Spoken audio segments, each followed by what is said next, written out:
Jaya Radha Madhava Kunja Bihari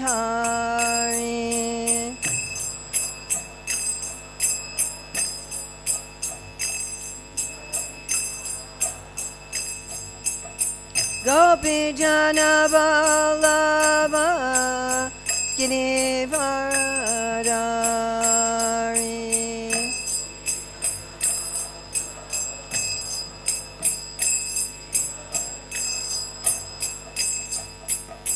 Gopi Jana Vallabha Girivaradari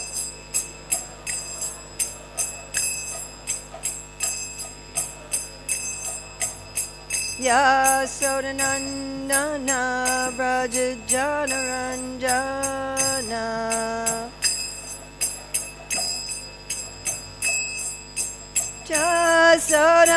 Yasodanandana Braja Janaranjana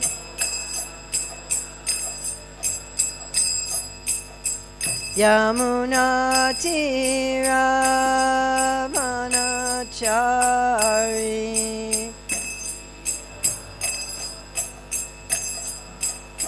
Yamuna Tira Vanachari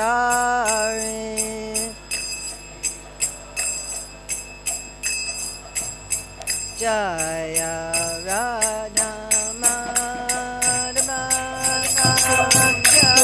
Jaya Bihari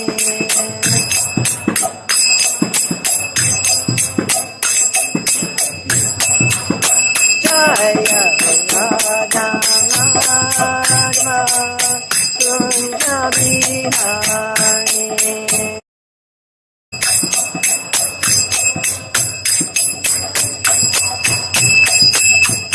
Gopi Jana Vallabha Girivaradari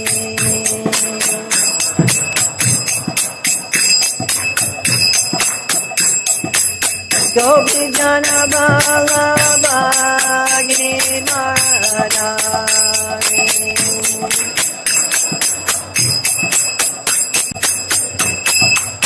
Yasodanandana Braja Janaranjana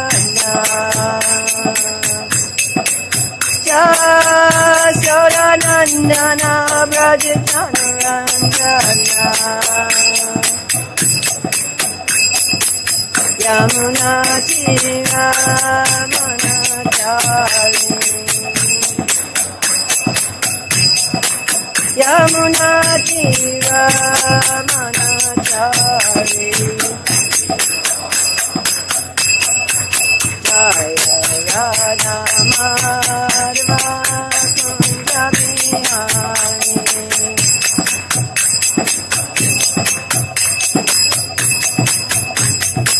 Gopi Jana Vallabha Girivaradari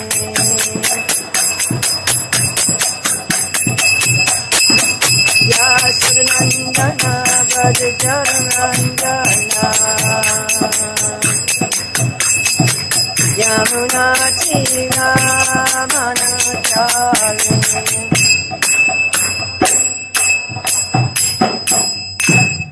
Jai Om Vishnupad Paramahamsa Parivrajikacharya Asatara Satyashri Srimad His Divine Grace A.C. Bhaktivedanta Swami Maharaj Prabhupada Ki Jai ISKCON Founder Acharya Srila Prabhupada Ki Jai Anantakoti Vaishnava Vrinda Ki Jai Namacharya Srila Haridas Thakur Ki Jai Prem Shikaho Shri Krishna Chaitanya Prabhu Nityananda Shri Advaita Gadadhar Shri Vasadi Gaura Bhaktivinoda Ki Jai Shri Shri Radha Krishna Go Gopinath Shai Mukunda Radha Kunda Giri Govardhana Ki Jai Vrindavan Dhama Ki Jai Mathura Dhama Ki Jai Navadvip Mayapur Dhama Ki Jai Jagannath Puri Dhama Ki Jai Gangamaya Jamuna Devi Ki Jai Bhakti Devi Ki Jai Tulsi Maharani Ki Jai Samaveta Bhaktivinoda Ki Jai Gaur Premanande.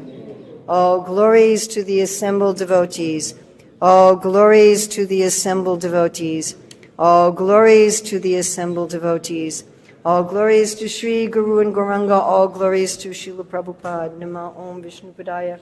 Krishna Prastaya Bhutale Srimati Bhaktivedanta Swami Niti Namane Namaste Sarasvati Deve Gauravani Pacharane Nirvasesa Sunyavadi Paskachade Shatarane Vandeham Shri Guru Shri Yuta Padakamalam Shri Gurun Vaishnavamscha Shri Rupam Sagrajatam Sahagana Raghunatam Vitam Tam Sajivam Sadvaitam Sadvadutam Parijana Sahita Krishna Chaitanya Devam Shri Radha Krishna Padam Sahagana Lalita Shri Vishakam Vitamscha Vanchakalpachubhyascha Kripasindubhyevacha Patitanam Pavanebhyo Vaishnavebhyo Namo Namaha.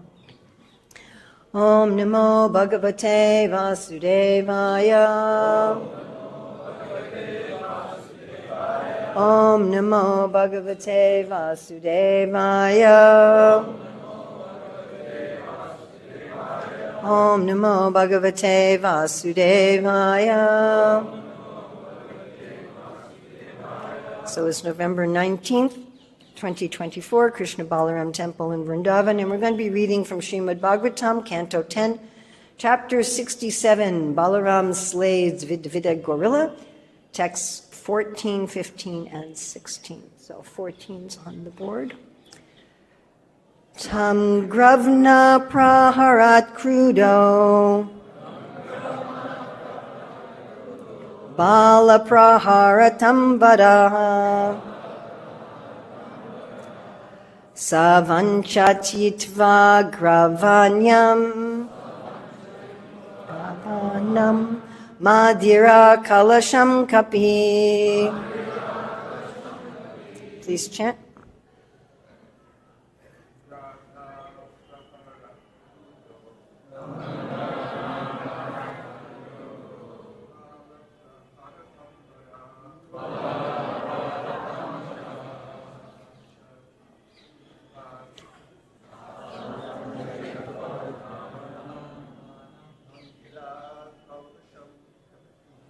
Madirā-kalaśaṁ kapiḥ.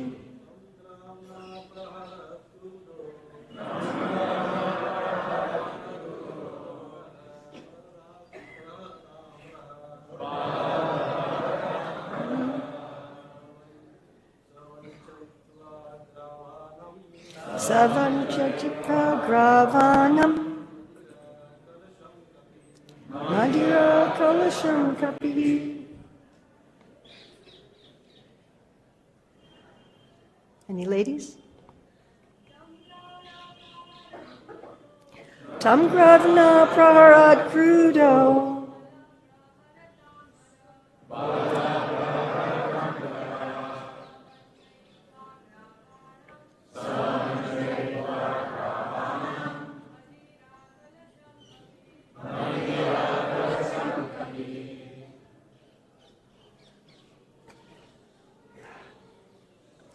Okay, the next verse is gṛhītvā helayām āśā, dhūrtas tam kopayan hasan, nirbhidya-kalaśaṁ duṣṭo, āsphālayad balam, kadarthī-kṛtya bala-vān, vipracakre madoddhataḥ. Tam, add him, Dvivida, grāvṇā, a rock, prāharat, through, kruddho, angry, balaḥ, Lord Balaram, praharatāṁ, of throwers of weapons, varaḥ, the best, saha, he, Dvivida, vañcayitvā, avoiding, grāvāṇaṁ, the rock, madirā, of liquor, kalaśaṁ, the pot, kapiḥ, the ape, gṛhītvā, seizing, helayām asha, made fun of, dhūrtas, the rascal, tam, him, Lord Balaram, kopayan, angering, hasan, laughing, nirbhidya, breaking, kalaśaṁ, the pot, duṣṭo, wicked, vāsāṁsy, the garments of the girls, āsphālayad, he pulled at, Balam, Lord Balaram, kadarthī-kṛtya, disrespecting, bala-vān, powerful, vipracakre, he insulted, mada, by false pride, uddhataḥ, puffed up, BBT translation, angered. Lord Balaram, the best of fighters, hurled a rock at him, but the cunning ape dodged the rock and grabbed the Lord's pot of liquor, further infuriating Lord Balaram by laughing and by ridiculing him. Wicked Dvivida then broke the pot and offended the Lord even more by pulling at the girl's clothing. Thus the powerful ape, puffed up with false pride, continued to insult Sri Balaram. So there's no BBT purport here. We're going to go on to text 16. Translation, Lord Balaram saw the ape's rude behavior and thought of the disruptions he had created in the surrounding kingdoms. In other words, he wasn't just bothering Balaram and the women. He had been causing a lot of criminal activities for a long time. Thus the Lord angrily took up his club and his plow weapon, having decided to put his enemy to death. BBT purport. The word avinayam means without humility. Dvivida, completely lacking in modesty and humility, shamelessly performed the most wicked activities. Lord Balaram knew of the great disturbances Dvivida had caused to people in general, apart from the vulgar behavior the ape was exhibiting in the Lord's own presence. The offensive ape would now have to die. So I'd like to look at commentary of Srila Sanatana Goswami. So for text 14 and 15, his commentary is, though Balaram was the best among fighters because of his strength, and though angry, he struck the ape with a rock, not his club, because of the ape's previous bhakti. So do you remember, anyone remember who Dvivida was previously? He was Sugriva's minister. So he used a rock and not his club out of respect that Dvivida had been a devotee. The ape's bad behavior is described. Quickly the ape avoided the rock and attacked. The rascal made Balaram angry and laughed at him. The ape was wicked because he pulled the clothing of the women. He insulted Balaram, who had the greatest strength, balam, since he was completely overcome by pride. This was because he was strong. Sanatana Goswami writes for text 16, in quotes, Balaram should have tolerated his bad behavior, since previously he was a devotee, unquote. The ape had disrupted the kingdoms. Thus Balaram became angry. He took up his club with a desire to kill the ape who was inimical to him. And I want to look at also Srila Jiva Goswami's commentary. This is for 14:15. He made Balaram angry by laughing at him, or he made Balaram angry and on seeing his anger, he laughed. So either his laughter made Balaram angry or Balaram's anger made him laugh. He further offended Balaram, though Balaram had more strength. He continually harassed the women because he was ill-behaved from pride. He behaved improperly because he was strong. Another meaning of uddhataḥ as a pun is extremely defeated. So it can mean strong or extremely defeated. And Srila Jiva Goswami's commentary on text 16. Balaram considered his rudeness and his disturbance to the country. This verse again mentioned that he was angry. He was even angrier. So I want to look a little bit at anger here, because it's mentioned, I think, 3 times in these verses that Balaram was angry. And all of us have to deal sometimes with anger, correct? Anybody here never have any anger? Right? So we have anger because the Lord has anger. Balaram has anger. He's the Lord, and mamai vamso jiva loke, jiva bhuta sanatana. We're part of the Lord, so we also have anger. but our anger is very destructive. Am I correct? Yes? Our anger is a real problem. So we're going to look at the problems with anger and how we can get free from anger. And then we're going to look at the Lord's anger, especially Balaram, a little bit Krishna, but especially Balaram. And finally, we're going to look at anger as a rasa.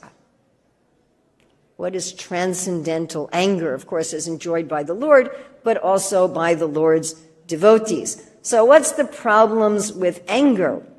Well, what does Krishna say, those famous verses, 262, 263? What's the result of anger?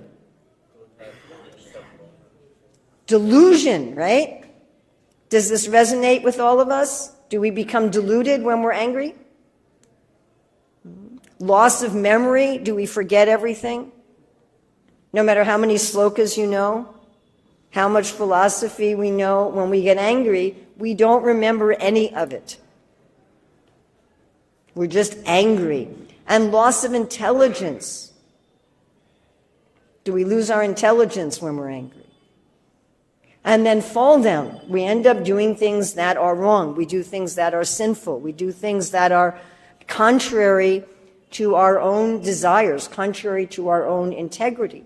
When Arjuna asked Krishna, why do I feel forced to do against my will things that I know are wrong? Have you asked this question also? Why don't I always do what I want to do? Why do I watch things I shouldn't watch and do things I don't want to do and eat things I shouldn't eat and say things I shouldn't say? And I know. It's like, I shouldn't eat that other cheesecake. And you eat it anyway. Why? And Krishna says it's lust. And this is very much related to anger. If we do that under lust, how much more so do we do that under anger? Saying and doing things that when we're not angry, it's like, I never want to do that. I never would say that. I would never do that. Now, there's actually a physiological side to anger. So anger arises in a conditioned soul with a material body whenever we feel threatened, whenever we think there's going to be some danger. So this body and mind are a machine. The mind is also a machine. And the mind, or we could say the brain, is programmed by a kind and merciful Lord, whether Krishna did it or Lord Brahma, I don't know. But they programmed it that whenever we feel threatened, we are prepared, what? For fight or flight, correct? Yes? And fight means anger. And we can feel threatened not only by barking dogs or, monkeys making faces at us and threatening our glasses and bead bags, but we can also feel threatened by other people. And not just another person who says, I'm going to hit you, but even someone who says, you're really foolish, can feel very threatening to us. Because we're social creatures and we depend on our social network for food and shelter. So if we think someone's disrespecting us or insulting us or doesn't like us in some way, we can feel threatened and become angry. Or we can also become angry at the loss of something we think is necessary for our life. Yes, like lust leads to anger. Why? Because there's things we think we need and we don't get them. We become angry. Or things we get and they're not what we wanted. This is not what I ordered. This is not what I wanted. Or we lose something that's valuable to us. Now, when this fight or flight response happens in the body, it releases stress hormones called like cortisol and adrenaline. And when you're going to fight, that's not the time to do calculus equations. You understand? So these hormones, these chemicals in the body, they actually cut off our higher thinking abilities. They pause our digestion, they pause our immune system, and they also pause our higher intelligence so that we can just like run away. And these feelings in our body we interpret as anger. Now, it's interesting that Krishna lists so many demoniac qualities in the 16th chapter, but then he says, 3 of them really, Trividam narakashedam dvaranasanamatmana. Right? He says these things, they destroy the this soul. You should walk away from this lust, anger, and greed. And it's interesting, there's like a whole list of a funny genealogy in 4th Canto, chapter 8, text 2 to 3, where it says that irreligion and falsity create pride and cheating, which leads to greed and cunning, which leads to anger and envy, which leads to Kali Yuga. So it's a serious problem for us. And even great sages, the Bhagavatam is full of stories of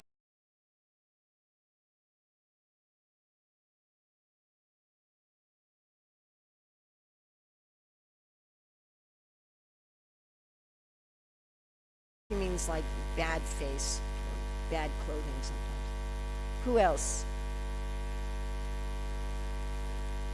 Who is it that cursed the king who ended up becoming Gajendra? Who was that sage? That was Agastya. So the sage is in meditation. He's not answering me. Become an elephant. What about Vishvamrita? Right, first he has a lust fall down, and then he has an anger fall down. When Ramba comes, he gets angry. And we have so many examples. And Vasistha and Vishvamrita, they were fighting so much, they cursed each other to become birds. And Prabhupada says they were fighting for thousands of years as birds. Imagine that. These are great sages. I mean, Vasistha was so powerful, he just raised his Brahmin staff and all these weapons came out of it. And he gets angry at Vishvamrita. And we have just so many examples of these sages that just lose their intelligence and curse somebody, often over a small thing, right? Durvasa is ready to kill Ambarish because Ambarish drank some water. You drank water, I'll kill you. I mean, like, really disproportionate. Correct? Can you imagine? You visit some host and they drink water and you're ready to, would you kill them over that? So what are we going to do about this? Now, generally when we get angry, we don't think we're getting angry just because we're feeling fearful and offended. And we don't usually think like that. We usually think we're getting angry for some higher principles, correct? We have all these interesting stories that we tell ourselves about our anger and justifying our anger. Well, I'm doing it for Prabhupada and Krishna.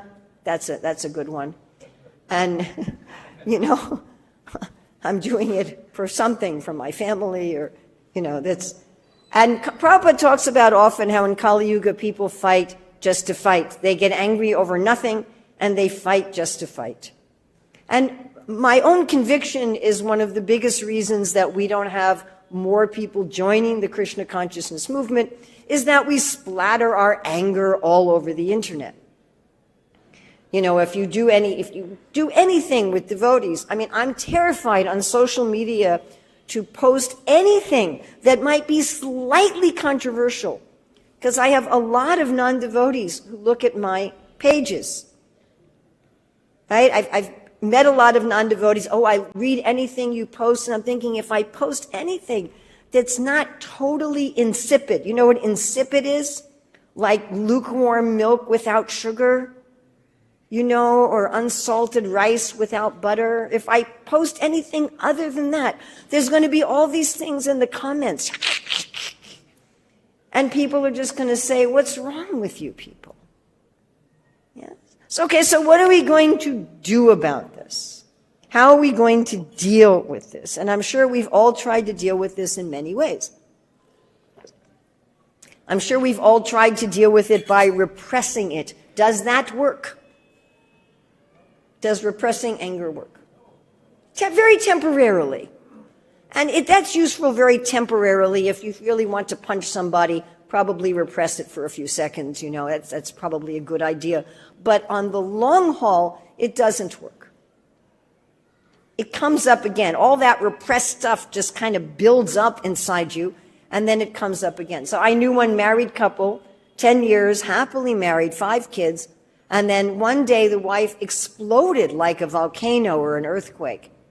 She had been repressing this little anger and this little anger and this little anger for 10 years. And when it exploded, there was nothing her husband could do about it. It was just too much, and it destroyed the whole marriage. So repressing anger doesn't work. It will come out again in some form. It will cause a fall down, like Krishna is saying. But we do read, and this is one of Radhanath Swami's favorite quotes, this is from the story of Bhrigu Muni, that one's greatness has to be estimated by one's ability to tolerate provoking situations. And I'm sure you all know this story, how Bhrigu Muni was deputed by the demigods to find out who is the greatest. And he did this by insults. Because again, we are going to interpret insults as threatening, and we're going to respond with anger. Right? So first he threatens Lord Brahma. He's Lord Brahma's son, and he doesn't greet him respectfully. Now, to those of us from countries like America, this may not mean anything to us. You know, my children, when they come to see me, they don't offer obeisances. I hope this doesn't shock all of you Indians, but anyway. So if my kids came to see me and didn't offer obeisances, I wouldn't feel insulted. But Lord Brahma felt very insulted, and he had very great difficulty to control his anger. And then he went to his brother, Lord Shiva, and he insulted him verbally. He said, "You're dirty, you're covered with crematorium ashes, I'm not going to hug you." And Lord Shiva was ready to kill him. He was stopped by his wife. And then he comes in and offends Lord Vishnu corporally by kicking Lord Vishnu's chest. And the Lord just said, "Oh, I'm so sorry. Did my hard chest hurt your foot? I'm sorry I didn't get up to greet you. Please excuse me." And that's when the statement comes, when greatness has to be estimated by one's ability to tolerate provoking situations. We can all be not angry when nobody is provoking us. So here the Lord demonstrates his freedom from anger. And there's a really nice prayer about Govardhan, how Govardhan, he's being attacked by the lightning of Indra, and he doesn't even notice it. He's so much relishing that Krishna's hand is touching him, that he's just in so much bliss that he's just not responding at all. He doesn't even, he's unaware of it. We can also think how Krishna's dealing with Indra's insult. He doesn't attack Indra at all. Like I think about how, you know, when Chaivana Muni, when he let the Ashvini Kumaras drink the Somaras, and Indra was very angry, and he goes to kill him, and Chaivana Muni paralyzes Indra's arm. Right? But Krishna doesn't do that to Indra. He doesn't paralyze Indra's arm. He doesn't neutralize the Samvartika clouds. He just lifts up a mountain, which is a very strange way of dealing with a flood, by the way. Usually in a flood, you go to the top of the mountain. You don't just get an umbrella for a flood. But so Krishna does this very unusual behavior and just kind of like, whatever, Indra, just do whatever you want to do. And he's just extremely tolerant. He's very tolerant with Lord Brahma, who steals all of his friends. You know, he doesn't, I mean, with Indra, he puts him back in his post. He says, you can go back and be Indra again, although you just tried to kill all my devotees and tried to flood Vrindavan. You know, he's just not affected by this. So this is the way to become free from anger, is to not be affected by it at all. Now, having said that, keep in mind that it's not possible to turn off the physiological system, nor would you want to turn off the physiological system. We don't want to turn that off. We want to be able to respond to a car coming down the road, correct? You don't want to just be, well, I'm just not affected by anything. I'm going to walk in front of a car. That wouldn't be useful. So we don't want to turn off that system any way we can't. That's not something that we can do. But what we can do is not identify with it. And that's the recurring theme throughout the Shastra. So right after Krishna gives this fall down sequence in 262-63, he says a verse, and I've heard rumored that you really like this verse because it had the word Bhagavat Prasad in it. That's the rumor on the ground, that you'd like to sing this verse before prasadam. Yeah, you. But I always tell people it's not really about samosas. Okay? It says if you become free from attachment and aversion and you regulate your senses, you'll get Bhagavat Prasad. Which again, doesn't mean like chapatis. So the two things, on a mental level, to be free from attachment and aversion, then on a gross level, to regulate the senses, and then Krishna helps you. He'll give you his mercy. He'll help you. So regulating the senses, that's pretty easy to understand. One way to become detached, if I eat at regulated times and I sleep if I have a regulated life, I'm less likely to become disturbed by things in the world. We all have experience with that. But then becoming free from attachment and aversion means that when these physiological changes happen in the body, that we don't identify with them. We neither are attached to them and thinking, yes, I have a right to be angry because of this and this and this and this and this and this and this. Or no, I shouldn't be angry. I shouldn't be angry. It's wrong to be angry. Anger is a gate leading to hell. Let me not be angry. So that's attachment and aversion. We see the attachment in the fight between Bhima and Duryodhana, when Balaram, ironically, the same Balaram, shows up and tells them, hey, cool it, guys. Why are you fighting? The war is basically over. You know, it's done. And Duryodhana is more skilled and Bhima is more strong. Like, this isn't going to work. But both Duryodhana and Bhima were doing what's called anusmaram, which is a very interesting word. Smaran means to remember, anu means to follow, or remembering again and again and again and again and again. He insulted me. He tried to kill me. He insulted me. He tried to kill me. He insulted me. He tried. And so they couldn't hear Balaram and they were fighting. So these are our two usual responses. Either anusmaram, and this, he did this 5 years ago, and he did this 10 years ago, and he did this yesterday, and what about this over here? And I have a right to be angry, and I'm going to be angry. And this anusmaram, or trying to stop it. I hate anger. I don't want anger. Anger is bad. I'm getting rid of anger. And either way, we're holding it, yeah? So I'm holding the anger and kind of massaging it, my anusmaram, or I'm trying to hold it like that. And either way, I am holding it. So to be free from attachment and aversion means that you step back and say, oh, this is an interesting biochemical reaction in my body that is very kindly arranged by the Lord for my protection from packs of dogs and glaring monkeys. Thank you, dear Lord. Now, if we do that, the biochemical reactions go in 90 seconds, which sounds very fast, but when you're experiencing it, it may not feel very fast. And just to watch it come and go. And Krishna talks about this also in 270. What's the metaphor he gives? Anybody know from 270? Like a river going into an ocean. You ever seen a river going into an ocean? And the ocean it just lets the river go.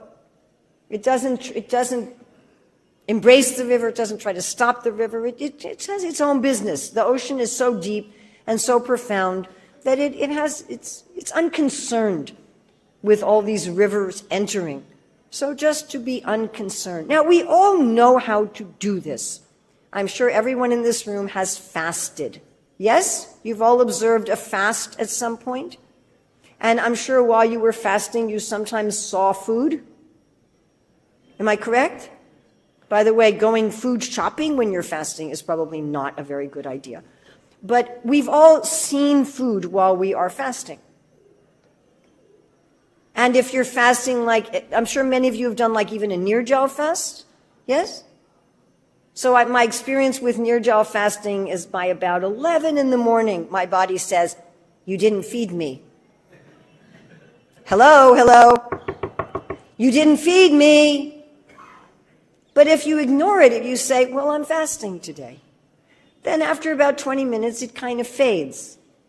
And then somewhere around 2 or 3 in the afternoon, my body goes, hello, hello. You haven't given me anything to drink today. Hey! And if you say, well, I'm fasting, again, 10, 15, 20 minutes it goes. And if you're doing an all-nighter also, then at about 1 or 2 in the morning, your body says, hey, sleep, sleep. And you're like, no, I'm fasting. And then it fades. Yes, we've all this, everyone has had this experience. Yes? You don't hate the hunger sensations. You don't go, oh my God, I'm feeling hunger. You don't say, I'm feeling hunger, I gotta eat, I can't fast anymore. And nor do you say, it's terrible, I'm feeling hunger. You're like, well, that's normal. If I'm fasting, then naturally there's going to be hunger sensations arising in my body. Am I correct? Yes? So it's the same thing. I have a physical body. My physical body is designed in a way to give me protection. And so naturally these feelings are going to arise in my body. They're part of Krishna's energy. And there's so many wonderful things said about people who are free from anger. There's the Sita D. Muni in 256, who's free from attachment, fear, and anger. They're all connected. I'm angry because my attachments aren't being satisfied. I'm angry because I'm afraid of my enemy. And in 410, Krishna says those who are free of attachment, fear, and anger can properly take shelter of Krishna. And in the 16th chapter, where he said, don't go through those gates to hell, he lists freedom from anger as a divine quality. Again, please don't read those verses and think that that means that the people being described don't have any physiological sensations. If we're waiting, well, I'll be free from anger when I no longer have any physiological sensations, you're going to be waiting a very long time. A very, very, very, very, very, very, very long time. In 14:22 to 25, when Krishna says, who's above the modes of nature, he says, those who do not hate attachment, illumination, attachment, and delusion when they appear, nor long for them when they disappear, knowing that the modes alone are active, always remaining neutral. And Prabhupada says in the purport that as long as we have a physical body, these reactions are going to come, but the devotee remains neutral. So that's one way to conquer anger, and that's a way also used, by the way, by the impersonalists and the voidists. So people nowadays teaching different forms of meditation, different forms of Gyan Yoga, they are also going to teach this kind of detachment. But we have yet a more wonderful technique of spiritual life that is not available to the impersonalists and the voidists, by which we can conquer anger by meditating on transcendent anger. Because whatever is here has its equivalent in transcendence. And this is an opportunity offered only to the personalists. If you're very much in sattva gun, you may be able to be detached from anger by being an observer most of the time, but we see even these great sages who can't do it all the time. Some Rajas and Tamas comes in for a minute and then, you drank water, you die. You know, but if we actually are absorbed in the Lord's anger, what happens is we get the taste of real anger, in comparison to which material anger becomes completely nothing. It becomes like I once saw a video of an animal trying to eat a picture of food. It becomes like that, like a piece of cardboard. We can see in comparison that there's no real rasa in this material anger. All right, so these verses are talking especially about Balaram's anger. And so I thought we'd look at one place that I always have found fascinating that's related to Balaram. This is from Canto 5, Chapter 25, The Glories of Lord Ananta, Text 3, Purport, where Prabhupada writes that Ananta gets angry and Rudra comes from between his eyebrows. And he writes, quote, in each creation, the living entities are given a chance to close their business as conditioned souls. Did you realize we were running a business? When they misuse this opportunity and do not go back home, back to Godhead, Lord Sankarshan becomes angry. The 11 Rudras, expansions of Lord Shiva, come out of Lord Sankarshan's eyebrows due to his angry mood, and all of them together devastate the entire cosmos. So it's like Lord Balaram, as Sankarshan, is saying, hey, we gave you this material world so you could go back to Godhead. Stop your conditioned soul business already. And, they don't do it. All these days of Lord Brahma are going by, and all these incarnations are coming, and all these sadhus are coming, and they're still not closing their business. And they're like, enough. Finished. Very similar to what's happening here with Dvivida. Dvivida was a devotee. Just this morning, coincidentally, I like to listen to a Prabhupada class almost every morning. And Prabhupada was talking about the Apichet Sucharacharu verse, and he was saying, this is not for intentional sins. He said, the devotee cannot be sinful. So you cannot say he's a devotee and he's sinful. That this is for accidental, with not premeditated. So Balaram's looking, okay, here's Dvivida, all right, he was a devotee, he was Sugriva's minister, but now look at what he's doing. He's plundering, he's raping, he's kidnapping, he's causing havoc everywhere, he's insulting these girls I'm with, it's just too much. He may have been my devotee, but now enough. And of course, Balaram's like this also with Rukmi. This is such a funny Leela because when Krishna was ready to kill Rukmi, Balaram intercedes. And he says, now he's our brother-in-law, he's a family member, give him a break, and maybe you can just insult him, but don't kill him. And then, when Rukmi accuses him of cheating at the wedding, and he keeps accusing him, finally again, Balaram's like, enough. Finished. I also find it amusing that Prabhupada said that such things were not uncommon in Kshatriya weddings. That is a detail of varnashram that we should not implement in 2024. Okay? Principles of varnashram, yes. Details, not always. We have Balaram's acting like this with the Yamuna. Right? When he's dancing with his gopis in Vrindavan, and he says, hey, come over here. We want to bathe in you. And she's like, I don't know, it looks like you drank a lot of Varuni. I think I'm going to stay over here.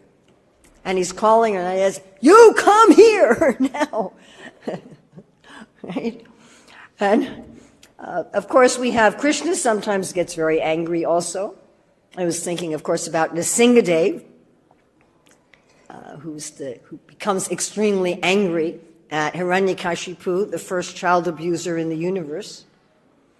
Right? He's kind of the main deity of the CPO. They particularly worship Lord Nrsimhadev, or even Mahaprabhu with Jagai and Madhai, where it's like, enough, you don't hit Lord Nityananda. But it's very interesting. Another thing that I've always found very interesting is with Ashvatthama, when Arjuna is going to arrest Ashvatthama. Now, Ashvatthama has just killed the 5 sleeping sons of Draupadi. The war is already over. There's no profit. The war is over. Just out of meanness, he does this heinous activity. And Arjuna promises Draupadi, you can take your bath standing on his head. So Arjuna goes to get Ashvatthama and arrests him. And Krishna is there, and both Krishna and Arjuna are angry. But Arjuna has eyes that are like red-hot copper, and Krishna has lotus eyes. And Srila Prabhupada writes there that the anger of the Lord is different from the anger even of a living entity like Arjuna. He says that whoever the Lord gets angry at is blessed, that his anger and his pleasure are the same. So it may look to us like our material anger, where I may tolerate something for a while and then, okay, enough. And then we explode with anger. It may look like that. Balaram's tolerating Dvivida or Rukmi or the Jamuna, or Nrsimha tolerates actually a lot from Hiranyakashipu. And then finally, like, enough. And we may think it's like that, but it's not. It's really another taste of their blessing, another taste of their enjoyment. It's fascinating that in 3:16:31, when the Lord tells Jai and Vijay to come to the material world, he says, do samrambha yogena, practice yoga in anger.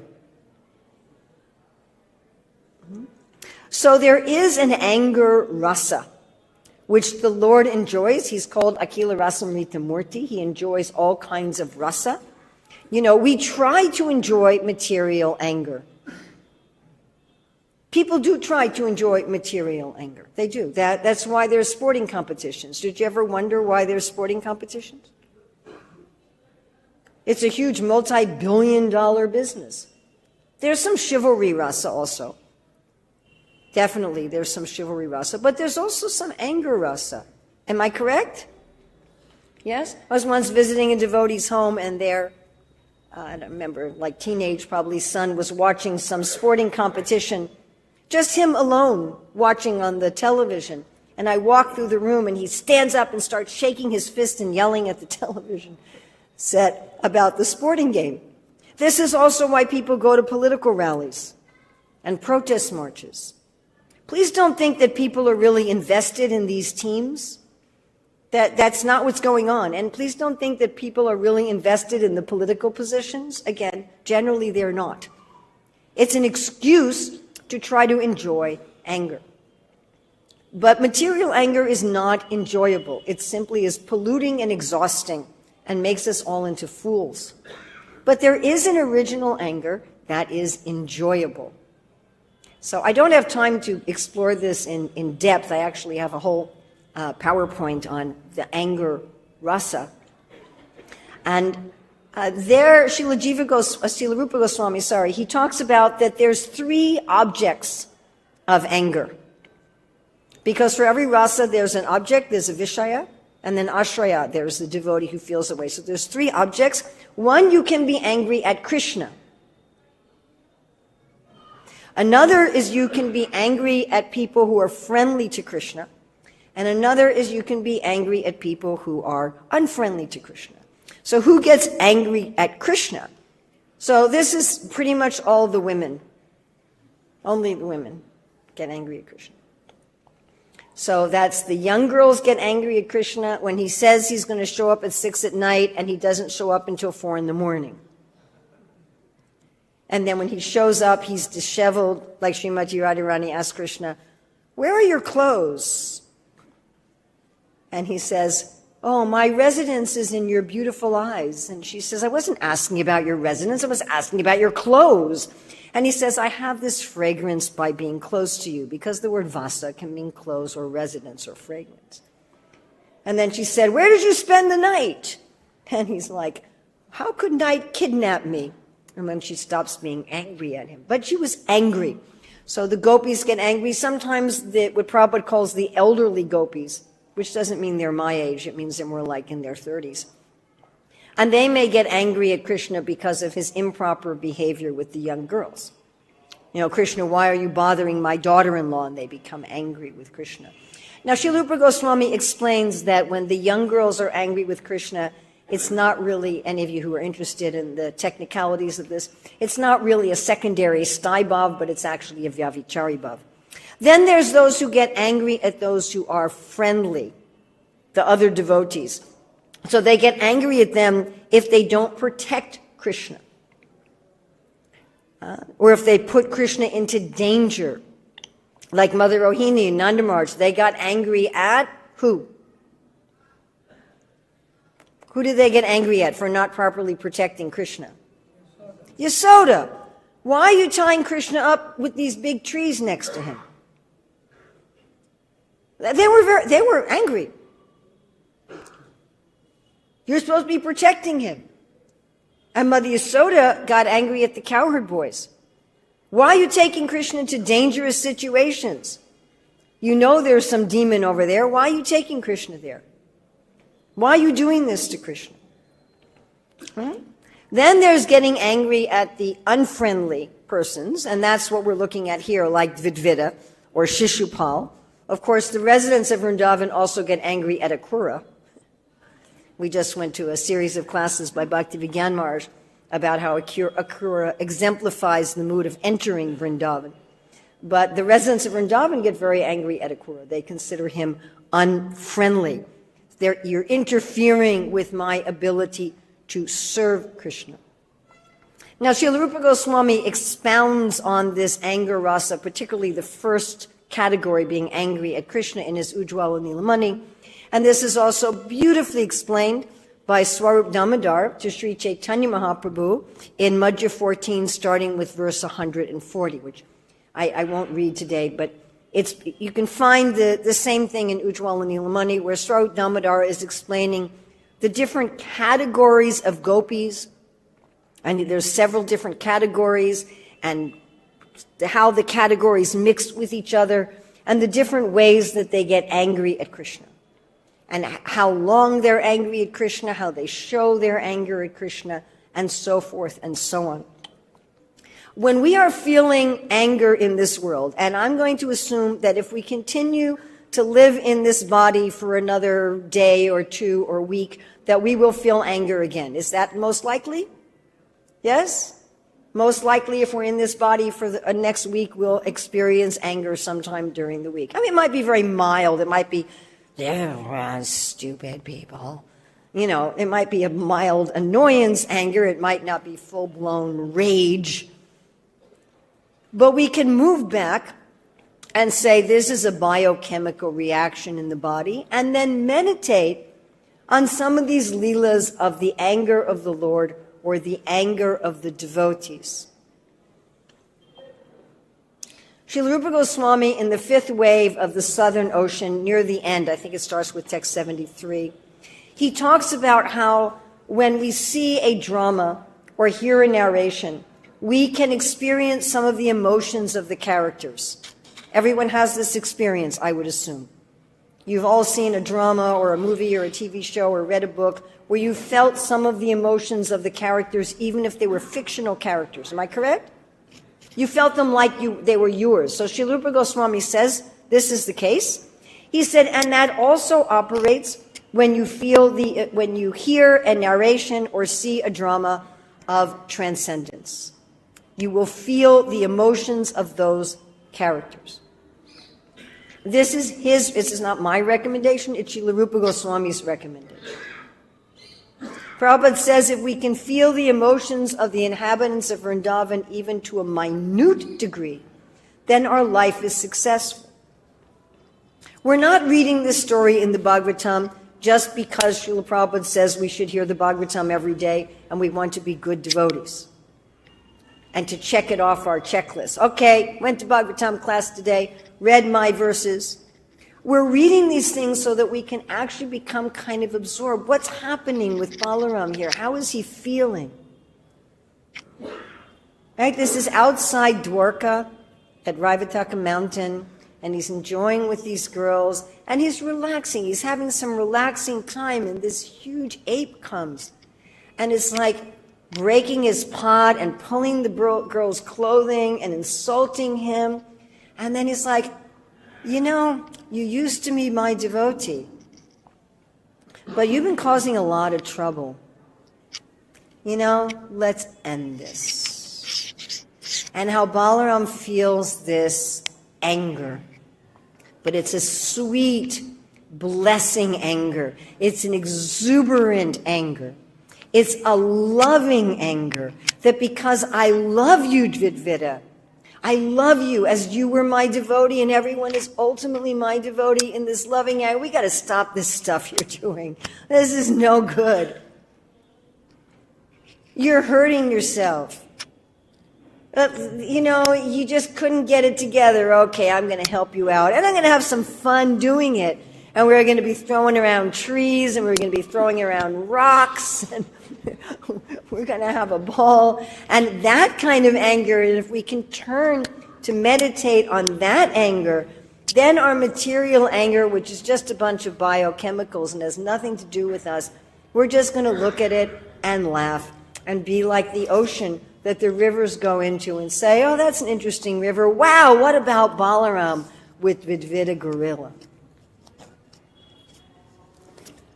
Questions, comments? Yes, Vaisheshika Prabhu. Corrections, chastisements? No correction. Except, no corrections except. Okay. About the prāharat. Ah. Doesn't have a purport. So I started poking around and I found Prabhupada mentions it a few times before he takes prasadam. Oh. I had a fondness for it. I just saw a relationship. Oh, nice.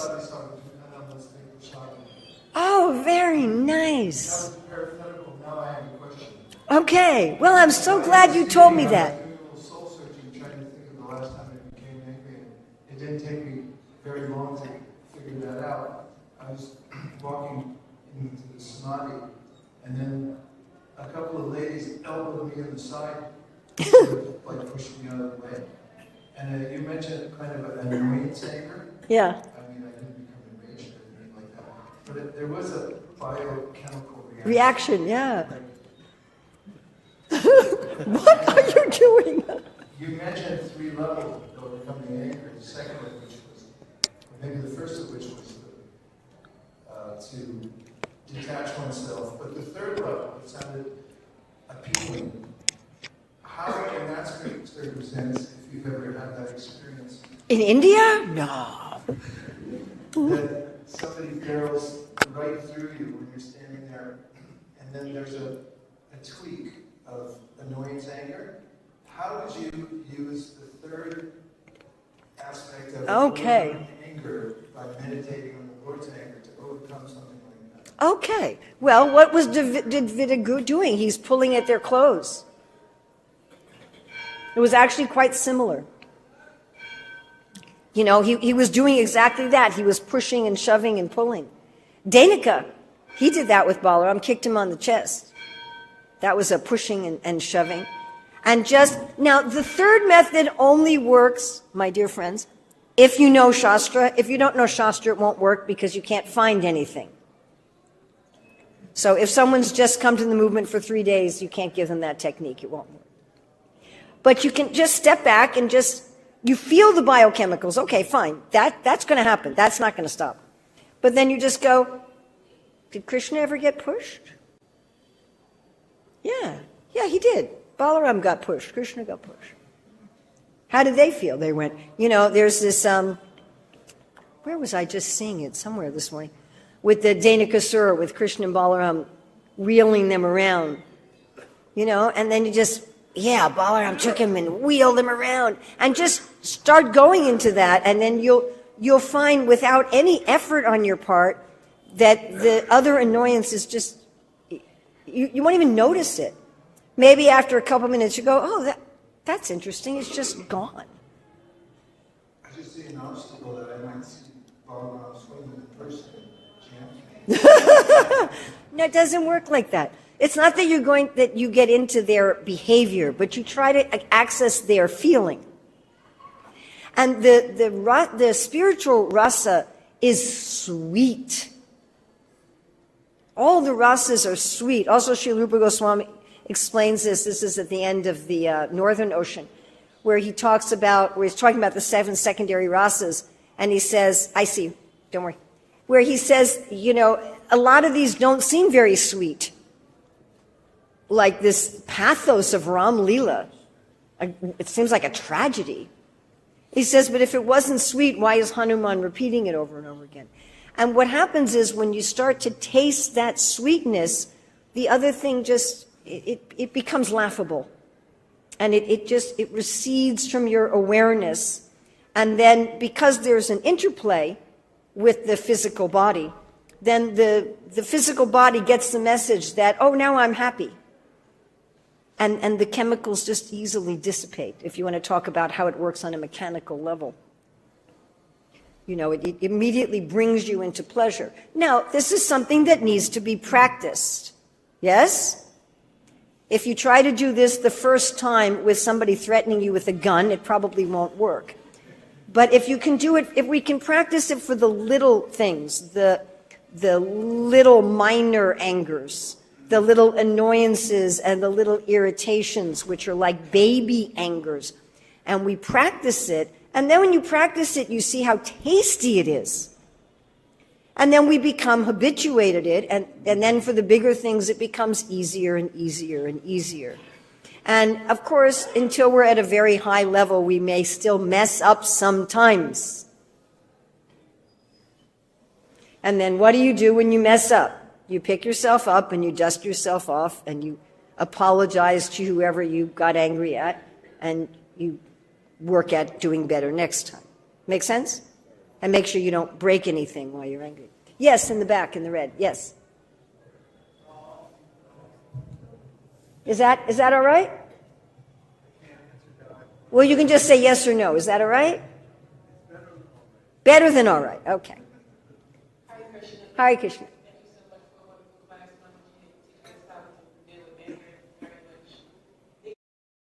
My question is, how do we know if we are repressing or if we are renunciating?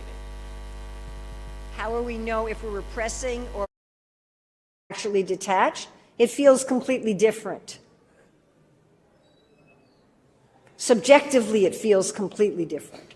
Whenever people ask me, how do I know whether what I'm doing is proper or not, I always give two answers. There's the objective and the subjective. The objective is it's according to Guru, Sadhu, and Shastra. And the subjective, I really like Bhagavad Gita 9.2. Rajavidya rajaguyam pavitram idamuttamam prachaksha vagamam dharmam susukam kartamavyayam. If you're doing it right, Rajavidya, you have a sense of knowledge. Rajaguyam, you have a sense of getting the essence of something. When you're actually detached, it's funny, you can still feel what's going on in your body, but you don't identify with it. And the more you practice it, you gradually hardly feel it at all. You have knowledge. Pavitram, you feel purified. If you're repressing anger, believe me, you will not feel purified. Dharmyam, it feels very authentic. You have this sense of, I'm doing what's authentic. Susukam, you will feel happy. You'll feel purified, you'll feel happy, you'll gain in knowledge, you'll gain the essence of things. You'll have that subjective experience. Is that all right? Okay, it is 9. Yes. A small reflection. Thank you very much. Yes. In Prema Bhakti Chatrika, Srimad Thakur very nicely explains that there is space for anger also for devotees. You can represent Krishna Bhakta Dvesha. Kruddho Krishna Bhakta Dvesha. That means people who are envious of Krishna or his devotees, we can exhibit the anger. So I was thinking Balaram's anger in this case is on the same lines because Dvivida was actually disturbing the modesty of all the devotees of the Lord. Yes. Yes. Well, Prabhupada also talks about that in his purport to Vācavegam, Manasakrodavegam. And he also talks about it in terms of Arjuna fighting, that Arjuna had to have anger. However, we will often use those quotes to excuse our material anger and justify our material anger. No, don't do that. They're talking about anger as a rasa. Again, you can have 3 objects of anger as a rasa: Krishna, other devotees, and those who are inimical. But it should be a rasa, and it should be purifying. If it's polluting you, no matter what reason you think for having it, then it's dvaram nasanamatmana, then it's a gate to hell. Be careful. Because the vast majority of our political and philosophical fighting in our movement is on the justification of things like this. Am I correct? Yes? And our mind is really, really good. It's like really expert at justifying any kind of nonsense we want to do. Everyone knows this? Yes? You all also have a mind like I have a mind. So it's our mind's expertise. Oh, I want to do some nonsense. Oh, here's a Shastra quote to justify it. So please be careful. Yes? All right, well, Pick one more, otherwise I get angry. You'll get angry, okay. Well, I just am worried about the other kind of Bhagavat Prasadam that... Yeah, so I don't want to get angry. No, okay. Very, very quick comment. Just a very quick comment. Thank you for a wonderful comment. I really like when you're talking about how we should read Krishna's pastimes so we can experience the emotions of the grūvās. And you also mentioned brothers, you experience a slight percentage of that. It can enlighten. It was very enlightening. Oh, thank you. Well, that's Sri Rupa Goswami and Srila Prabhupada. I'm just the messenger. So thank you. Actually, any mistakes in this class, I hope that you can ignore, and anything good in this class is due to Srila Prabhupada and our acharyas and the Shastra. Thank you very much.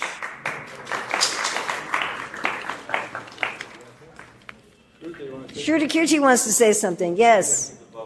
He's above the law. It's already like 9:08. Yes. No, come, take it. Say it. You are being ordered, Dhūrtas. Say what you gotta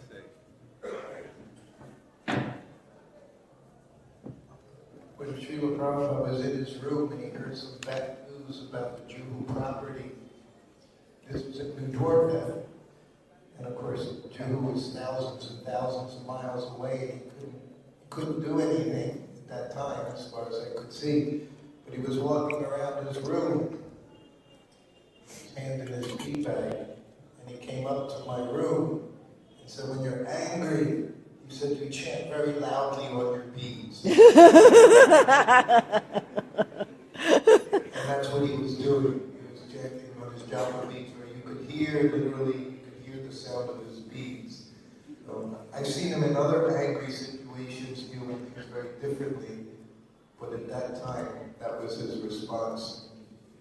Oh, thank you. So we have yet another method. Chant very loudly on your beads. Chant Hare Krishna. Thank you. Srila Prabhupada ki jai.